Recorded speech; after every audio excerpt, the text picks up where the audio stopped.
Good morning, student.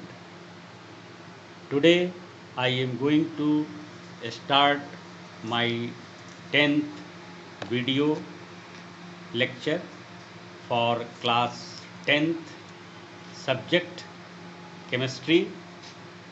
In the last video classes I was taught about the indicator. Now today I am going to taught about are the crystals of salts really dry?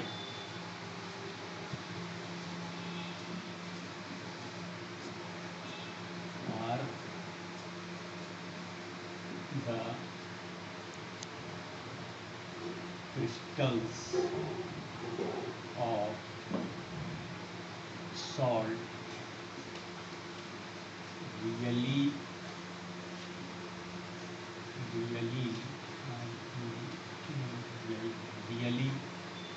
dry? Today topic is, are the crystal of salts really dry? What is the meaning of this topic? क्या salt के जो crystal होते हैं वो dry होते हैं, शुष्क होते हैं, मतलब उसमें नमी नहीं होती है, मतलब उसमें पानी नहीं होती है? यही इस टॉपिक का हिंदी में अर्थ हुआ। ये आपका इंट्रोगेटिव सेंटेंस है, आप लोग इंग्लिश में पढ़े होंगे ग्रामर में इंट्रोगेटिव सेंटेंस के बारे में। तो are the crystals of salt really dry? क्या सॉल्ट के जो क्रिस्टल होते हैं वो सचमुच शुष्क होते हैं, ड्राई होते हैं?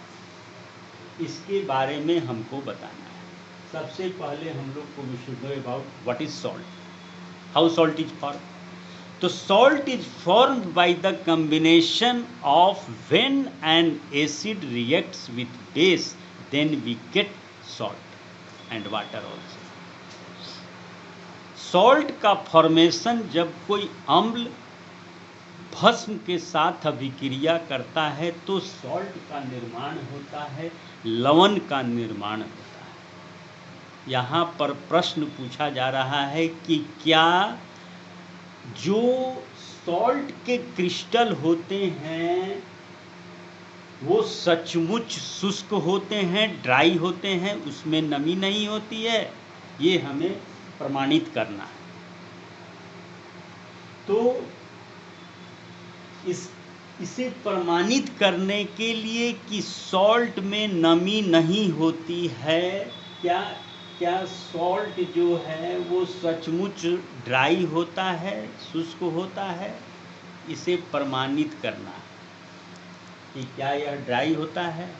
अगर ड्राई नहीं होता है तो उसमें मॉइस्चर होता है। तो इसे प्रमाणित करना है कि क्या सचमुच ड्राई होता है। इसे प्रमाणित करने के लिए हम लोग यहाँ पर एक क्रिस्टल वर्ड आया है। क्रिस्टल कहा जाता है particle having special arrangement, special shape. जैसे चीनी का जो दाना होता है हम लोग घरों में उपयोग करते हैं खाने के उद्देश्य से, तो चीनी के प्रत्येक जो टुकड़ा होता है उसका एक खास शेप होता है। ठीक उसी तरह नमक के जो पार्टिकल होते हैं वह भी छोटे छोटे दानों के जैसा होते हैं, उनका भी एक खास आकार होता है।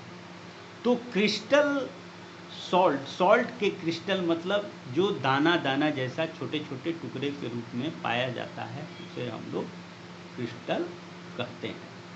तो यहाँ पर सॉल्ट का क्रिस्टल ड्राई है या वेट है, मतलब उसमें नमी है अथवा शुष्क है, ये हमें प्रमाणित करना है। क्या यहाँ पर जो टॉपिक है ये कहता है क्या सचमुच सॉल्ट के क्रिस्टल ड्राई होते हैं, ये हमें प्रमाणित करना है।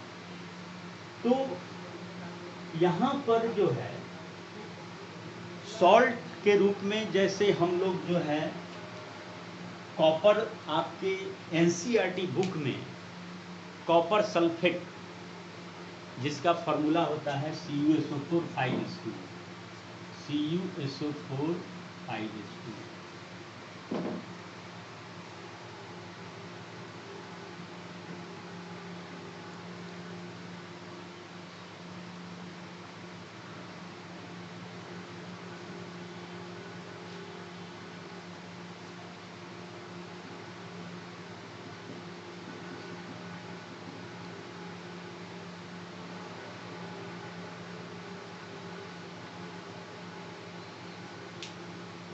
चूंकि हम लोग जानते हैं कि कॉपर सल्फेट का फॉर्मूला होता है CuSO4 5s2 या hydrated salt.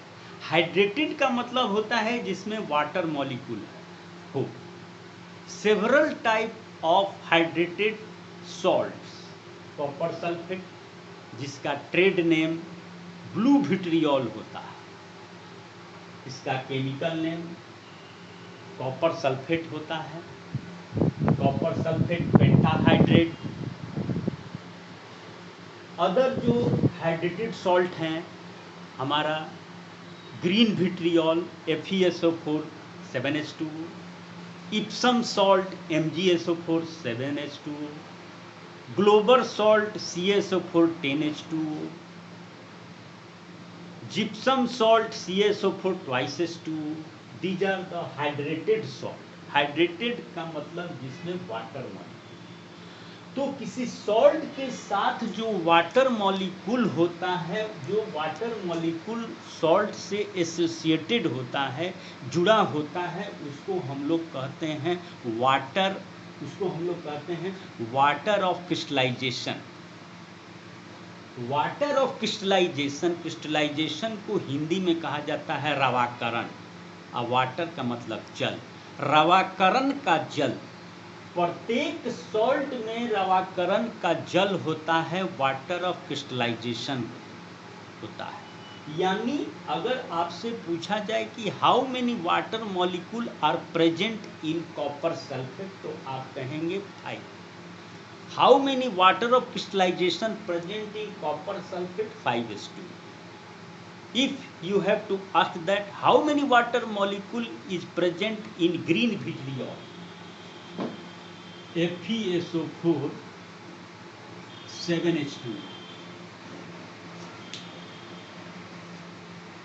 Ferrous sulphate, ferrous sulphate chemical name, इसका ट्रेड नेम है ग्रीन विट्रियोल, हरा कशिश। और कॉपर सल्फेट का ट्रेड नेम है ब्लू विट्रियोल, नीला कशिश हिंदी में इसको कहते हैं, और इसको हिंदी में कहते हैं हरा कशिश।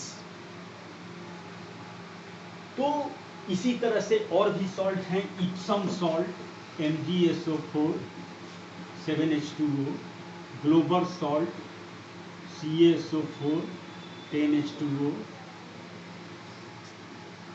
gypsum CaSO4 2H2O. These are the hydrated salt. All are containing the water molecule, and these water molecules are called water of crystallization.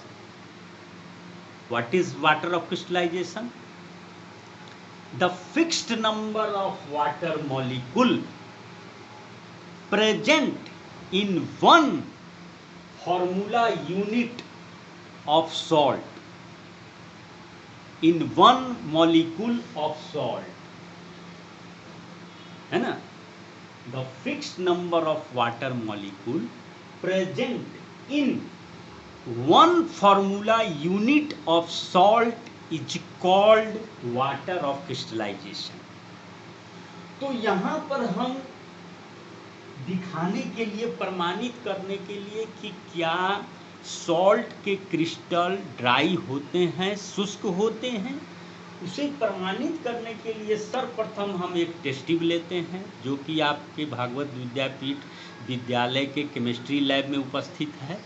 एक टेस्ट ट्यूब लेते हैं, ड्राई टेस्ट ट्यूब, शुष्क परख नली, उसमें थोड़ा सा 3-4 ग्राम कॉपर सल्फेट ले लेते हैं, जो कि जिसका कलर जो है वो ब्लू होता है।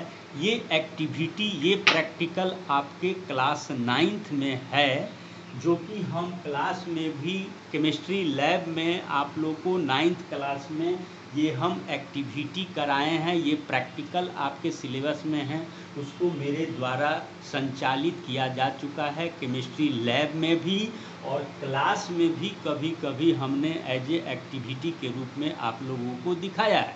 तो आप अपने दिमाग पर जोड़ दीजिए और रिकॉल कीजिए उस बात को कि हाँ हम देखे थे तो वहाँ पर सर क्या क्या दिखाए थे, क्या क्या बताए थे। तो यहाँ पर सर्वप्रथम हम लोग एक खाली टेस्ट ट्यूब ले लेते हैं, ड्राई टेस्ट ट्यूब, उसमें 4-5 ग्राम कॉपर सल्फेट ले लेते हैं। कॉपर सल्फेट सॉलिड स्टेट में कलर उसका ब्लू होता है। जब नीचे से हम लोग हीट करेंगे स्पिरिट लैंप से, तो एक आवाज़ होगी, क्रैकिंग साउंड होगी, और कॉपर सल्फेट में उपस्थित जो 5 मॉलिक्यूल वाटर है वह वेपोराइज होकर के टेस्ट ट्यूब के ऊपरी वाल पर जाकर के जमा हो जाता है, और the blue colour of copper sulphate disappear और इट बिकम्स वाइट। जब इसको हम लोग स्पिरिट लैंप से नीचे से गर्म करते हैं तो कॉपर सल्फेट का जो ब्लू रंग है, ब्लू कलर है, वह विलुप्त हो जाता है, वो गायब हो जाता है, और वह कॉपर सल्फेट का कलर ब्लू कलर से विलुप्त होकर के, गायब होकर के वाइट हो जाता है। जैसे CuSO4, इसको हमने हीट किया तो बन जाता है CuSO4 प्लस 5H2, इसका कलर हो जाता है वाइट, ऐसे इसका कलर होता है।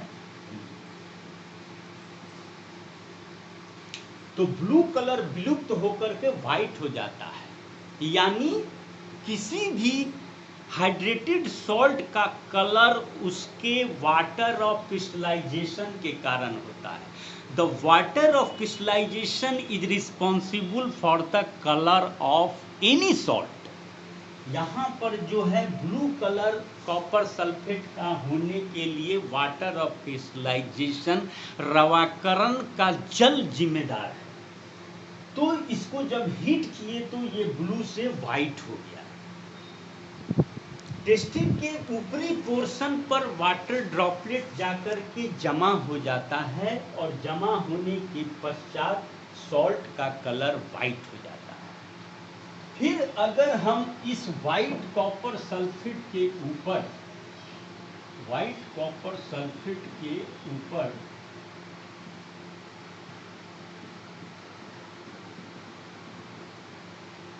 हमने केमिस्ट्री लैब में इस प्रैक्टिकल को कराया है, तो उसमें जब उजला हो गया था तो टेस्ट ट्यूब में फिर से हमने वाटर ड्रॉपलेट का स्प्रिंकल किया था टेस्ट ट्यूब के अंदर। जैसे ही वाटर ड्रॉपलेट का हमने स्प्रिंकल किया था, वैसे ही फिर से कॉपर सल्फेट अपने ब्लू कलर को रिगेन कर लिया, फिर से वो अपना ब्लू कलर हासिल कर लिया।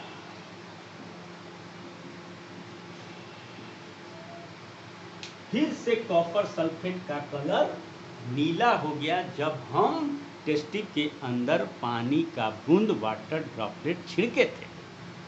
तो इस प्रकार से फिर से ये अपना ब्लू कलर हासिल कर लेता है। तो हम कह सकते हैं कि our crystal of salt is really dry. Salt के जो क्रिस्टल होते हैं वो सचमुच ड्राई हैं, वो वेट नहीं हैं। The salt of any hydrated salt is not wet, WET wait.